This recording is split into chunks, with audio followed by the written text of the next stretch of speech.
नमस्कार मित्रों, बहुत बहुत अभिनंदन है आप सभी का दिव्य सृजन स्पिरिचुअल के प्रातः 7 बजे कथाओं की श्रृंखला में। मित्रों, आज की महात्मा बुद्ध की जीवन लीला का शीर्षक है तत्व तत्वों में जा मिलेंगे। एक दिन मेघे ने बुद्ध को बताया कि नंद अप्रसन्न भिक्खु हैं, यानी नंद जो कि महात्मा बुद्ध के भ्राता थे, भाई थे, और उसे अपनी प्रेयसी की याद बहुत सताती है। नंद ने मेघी से कहा था कि मुझे वह दिन अच्छी तरह से याद है जब वह बुद्ध का भिक्षा पात्र पकड़े हुए बुद्ध के पीछे न्यायग्रोधा उद्यान गया था। तो जनपद कल्याणी ने मेरी आंखों में आंखें डालकर कहा था, जल्दी लौटना, मैं तुम्हारी प्रतीक्षा करूंगी। मुझे अब भी उसकी लट कंधे पर पड़ी साफ दिखती है। ध्यान साधना करते समय उसका चित्र मेरी आंखों के सामने ज़्यादातर आता रहता है और फिर मेरी उसके प्रति लालसा भी बढ़ जाती है। मैं संतुष्ट भिक्खु नहीं हूँ, ऐसा नंद ने बोला। अगले दिन दोपहर के बाद बुद्ध ने नंद को बुलाया और अपने साथ भ्रमण को ले गए। जेतवन से निकलकर वो एक सरोवर के किनारे बसे गांव की तरफ बढ़ गए। सरोवर के सुंदर और स्वच्छ जल के किनारे वो एक पत्थर पर बैठ गए। सरोवर में बतखें मौज से तैर रही थी और वृक्षों पर पक्षियों का कलगान चल रहा था। बुद्ध ने कहा, सुना है कि भिक्खु का जीवन व्यतीत करके तुम यहाँ प्रसन्न नहीं हो, क्या यह सत्य है? नंद मौन रहा।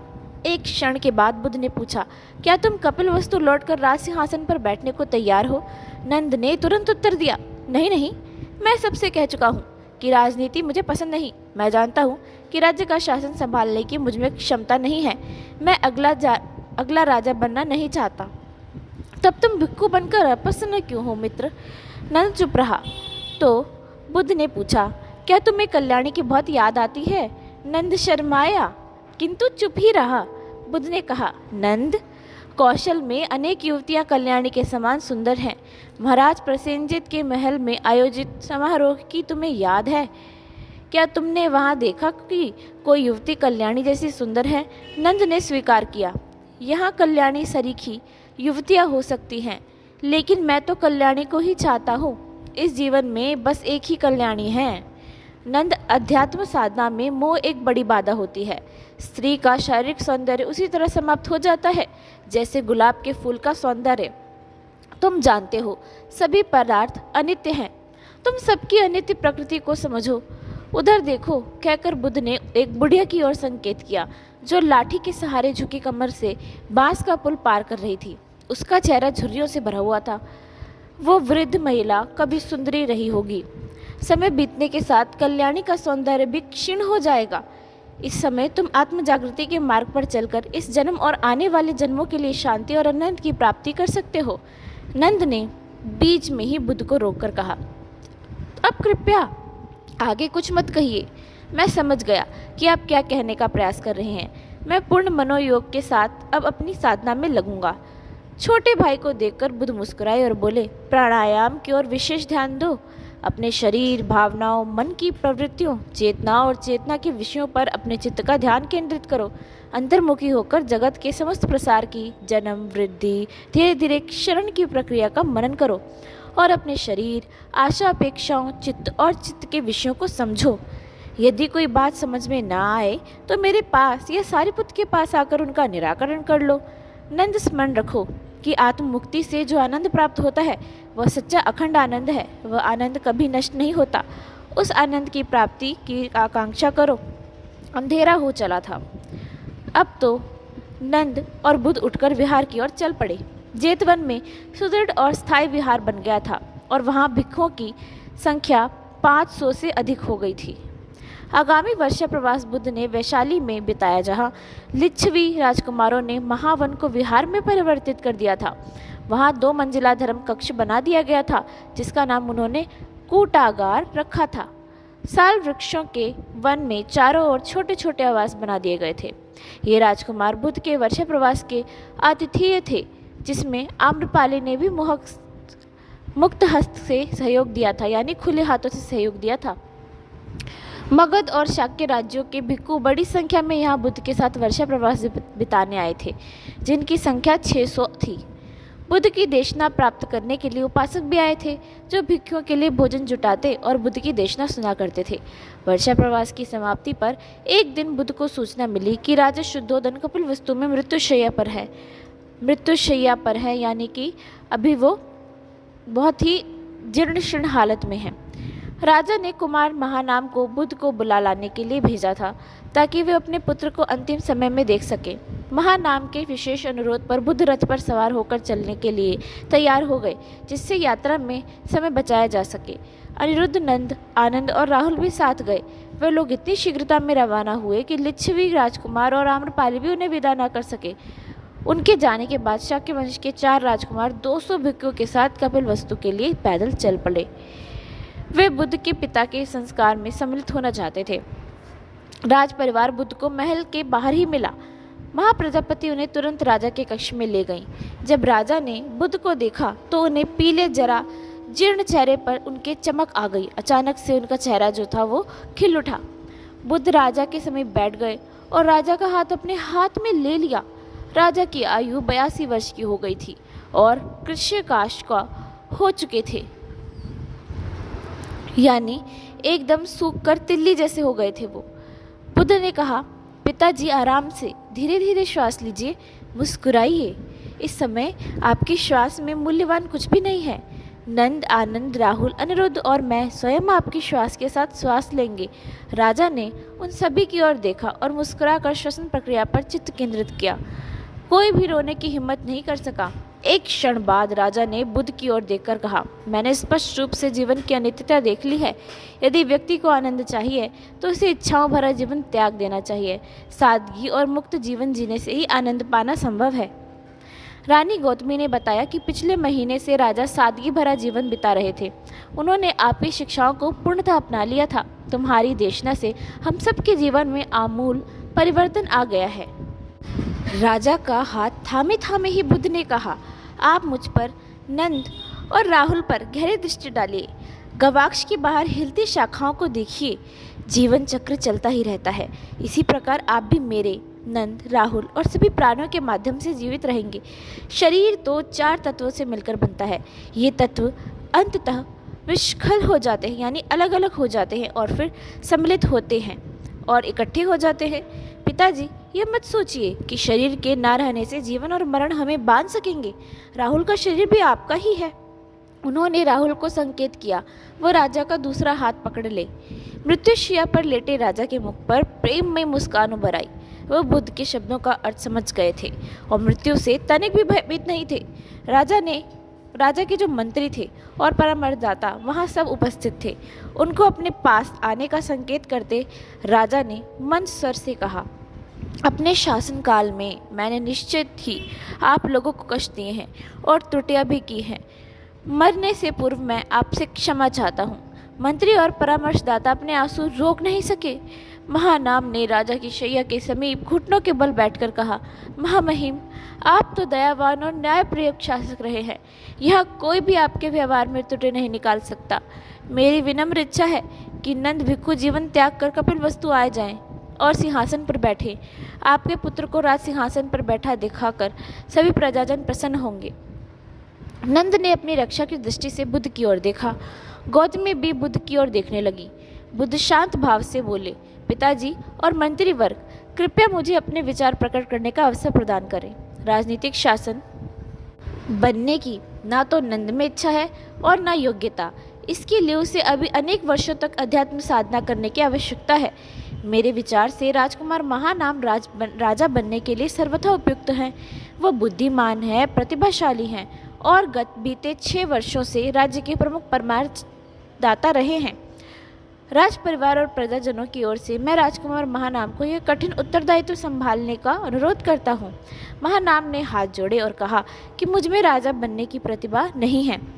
महामहिम, बुद्ध देव और मंत्रीगण किसी अन्य सुयोग्य व्यक्ति को यह भार सौंपे।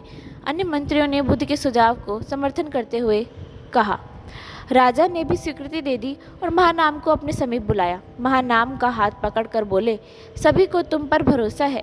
बुद्ध तक को, तुम मेरे भतीजे हो और मैं शासन की बागडोर तुम्हें सौंपने में गौरव अनुभव करूंगा। तुम 100 पीढ़ियों तक हमारा वंश चलाओगे।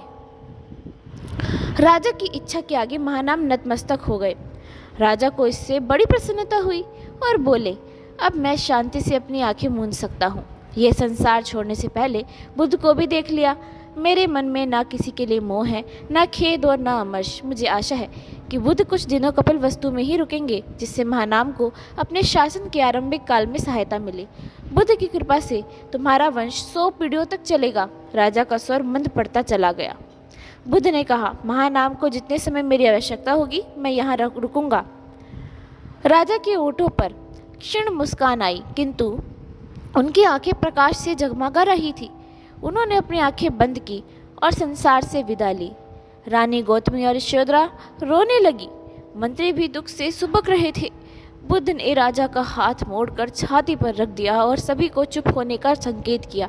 उन्होंने कहा कि आप लोग प्राणायाम करो। कुछ क्षण के बाद उन्होंने सभी को बाहरी कक्ष में आने और अंत्येष्टि की व्यवस्था पर विचार करने के आमंत्रित किया। शव संस्कार 7 दिन बाद किया गया। 1000 से अधिक ब्राह्मण आचार्य इस अवसर पर उपस्थित थे। 500 बौद्ध भिक्षुओं की उपस्थिति ने शव संस्कार को विशिष्ट बना दिया और भी ज़्यादा अच्छा बना दिया। पारस्परिक वैदिक मंत्रोच्चारण के साथ सद्धर्म के सूत्रों का भी पाठ हुआ। भिक्षुओं ने 4 आर्य सत्यों, प्रतित्य समुत्पाद सूत्रों, अग्नि सूत्रों और परस्परावलंबी संवर्धन के सूत्रों के साथ साथ अंत में त्रिरत्नों का उच्चारण किया। भिक्षुओं ने अपने सूत्र मागधी में उच्चारित किए, यानी मगधी की भाषा में उच्चारित किए। बुद्ध ने धीरे धीरे चलकर चिता की 3 परिक्रमा की और कहा, जन्म, जरा, रोग और मरण सभी व्यक्तियों के जीवन में होता है। हमें प्रतिदिन जन्म, जरा, रोग और मरण पर गहन दृष्टि से विचार करना चाहिए, जिससे इच्छाकांक्षाओं का तिरोभाव कर सके और शांति, आनंद और संतोष भरे जीवन को प्राप्त हो सके। जिसने सद्धर्म मार्ग में गति प्राप्त कर ली है, वे जन्म, जरा, रोग और मृत्यु को समभाव से देख पाते हैं। सभी धर्मों का सत्य सार यही है कि ना तो जन्म है, ना मरण, ना उत्पत्ति है और ना विनाश, ना वृद्धि और ना ही तिरोभाव। मुखाग्नि देते ही चिता धू धू करके जल उठी। उस समय भिक्षुओं के वाद्य यंत्र और नक्कारों की ध्वनि के बीच मंत्रोच्चार और सूत्र पाठ चल रहा था। बुद्ध ने राजा की चिता को मुखाग्नि दी। यह देखने के लिए कपिलवस्तु के लोग बड़ी संख्या में उपस्थित थे। महानाम के सिंहासन पर बैठने के बाद बुद्ध 3 महीनों तक कपिलवस्तु में रहे। एक दिन महाप्रजापति गौतमी न्यग्रोधा उद्यान गई। उन्होंने भिक्षुओं के लिए बहुत से चीवर उपहार में दिए और अनुरोध किया कि मुझे भी भिक्षुनी के रूप में प्रवज्ञा दे दी जाए। उन्होंने कहा कि यदि आप महिलाओं को प्रवज्ञा देने की अनुमति दे दें तो बहुत को लाभ होगा। हमारे वंश में बहुत से युवक भिक्षु बन गए हैं जिनकी पत्नियां थीं। अब वे पत्नियां भिक्षुनियों के रूप में सद्धर्म का पालन करना चाहती हैं। मैं भी भिक्षुनी बनना चाहती हूँ। महाराज की मृत्यु के उपरांत मेरी एकमात्र इच्छा यही है। इससे मुझे बेहद प्रसन्नता होगी। बड़ी देर तक मौन रहने के बाद बुद्ध ने कहा, यह संभव नहीं है। रानी महाप्रजापति ने कहा, मैं जानती हूँ कि यह तुम्हारे लिए कठिन समस्या है। संघ में भिक्षुनियों को स्वीकार कर लेने से तुम्हें समाज का विरोध और प्रतिरोध सहना पड़ेगा, लेकिन मैं ये भी जानती हूँ कि तुम इस प्रकार की प्रतिक्रियाओं से डरोगे नहीं। बुद्ध फिर चुप रहे और बोले, राजगृह में बहुत सी महिलाएं प्रवज्ञा लेने को तैयार हैं, किंतु मैं समझता हूँ कि इसका उपयुक्त समय नहीं आया है। संघ में महिलाओं को स्वीकार करने की स्थितियाँ अभी अनुकूल नहीं हैं। गौतमी ने 3 बार जिद की, लेकिन बुद्ध का उत्तर वही रहा। अत्यधिक निराश होकर गौतमी चली गई। महल में आकर वो यशोधरा के पास गई और बुद्ध की प्रतिक्रिया उन्हें बताई। कुछ दिनों बाद बुद्ध वैशाली चले गए। उनके जाने के बाद गौतमी ने उन सभी महिलाओं को बुलाया जो प्रवज्ञा ग्रहण करना चाहती थी। सभी महिलाएं शाक्य वंश की ही थीं, जिनमें बहुत सी अविवाहित भी थीं। उन्होंने कहा कि सद्धर्म मार्ग में सभी समान होते हैं। चेतना, जागृति और प्रज्ञा प्राप्ति की क्षमता सब में होती है। उन्होंने अस्पृश्य को भिक्षु की प्रवज्ञा दे दी, यानी जिसको हम आज की भाषा में अछूत कहते हैं। तब कोई कारण नहीं कि वह महिलाओं को ना स्वीकारें। ऐसा उन्होंने कहा कि उन्होंने जब महात्मा बुद्ध ने एक अस्पृश्य को भिक्षु की प्रवज्ञा दे दी, तो हम तो फिर भी महिलाएं हैं, तो इसमें ऐसा कोई कारण नहीं है कि हमें प्रवज्ञा नहीं दी जाएगी। महिलाएं पुरुषों से किसी रूप में कम नहीं हैं। मेरा तो कहना है कि हम लोग सिर मुड़ा ले, अपने शिष्ट वस्त्र और आभूषण त्याग दें और भिक्षुओं का गौरिक चिवर धारण कर लें। हम लोग नंगे पैरों ही वैशाली चले। जहाँ हम प्रवज्ञा लेने का अनुरोध करेंगे। इस प्रकार हम सिद्ध कर देंगे कि हम भी सादगी से रहने और सधर्म पालन में सक्षम हैं। हम भी सैकड़ों मील पैदल चलेंगे और भिक्षा मांगते हुए रास्ता तय कर लेंगे। संघ में प्रवेश पाने का यही एकमात्र उपाय बचा है। सभी महिलाएं गौतमी के विचारों से सहमत हो गई। गौतमी के रूप में उन्हें सच्चा नेता मिल गया था। यशोधरा यह देख सुनकर मुस्कुरा दी। वह गौतमी की दृढ़ इच्छा शक्ति की आरंभ से ही प्रशंसक थी।